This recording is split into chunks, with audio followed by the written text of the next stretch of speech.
Bakit nga ba biglang nawala ang cash loan offer sa'yo ni Home Credit? Tara, alamin natin.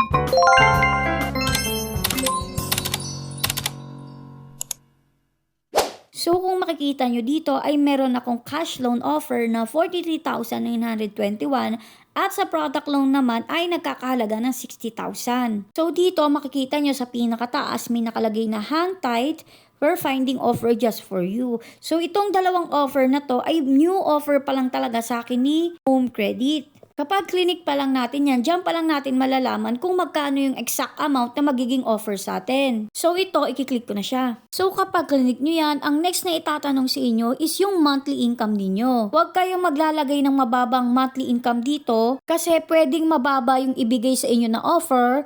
Or yung worst is mawala talaga totally yung offer sa inyo. So mag-aantay na naman kayo ulit ng offer bago kayo magkaroon ulit. So palagi ko sinasabi sa inyo kahit pa nung mga last video ko, dapat ang ilalagay nyo dito is 30 to 40,000 talaga. Yun yung sa tingin ko safe na monthly income na meron talaga kayong offer. Kahit hindi yun yung monthly income ninyo ha. So ngayon dahil nga nadagdagan yung monthly income ko, ang nilagay ko dito ay 50,000. Tapos clinic ko na yung check for offers. Tapos dito is nag-antay na lang ako. Tapos nagulat ako kasi si cash loan ay nag times 3 which is 150,000 na. Tapos dito naman sa product loan is nag times 2 siya. So yung kanina, yung offer sa akin is 43,000 lang. Pero ngayon check nyo, di ba naging 150,000?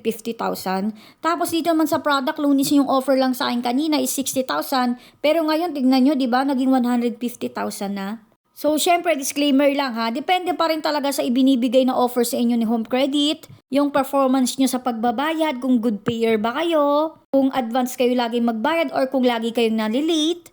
Tapos, syempre, yun nga yung sa monthly income. Pero for sure, kung mababa yung nilagay ko sa monthly income, siguro wala akong offer ngayon. Mag-aantay na naman ako siguro 1 week or 2 weeks bago magkaroon ulit ng offer. Isa pang dahilan kung bakit nawala yung offer sa inyo na cash loan is dahil nag-expired na siya. Yes, totoong merong expiration ang cash loan. Kahit product loan is may expiration din yan. Kaya dapat i-check nyo siya kung hindi pa talaga kayo decidido umutang is kahit i-check nyo lang kung kailan yung expiration niya. Pero kahit naman mag-expire siya is babalik pa rin naman yung offer sa inyo. Siguro nga lang 1 to 2 weeks nga. So yun nga na, sana may natutunan kayo sa video na ito. Thank you for watching. Yun lang!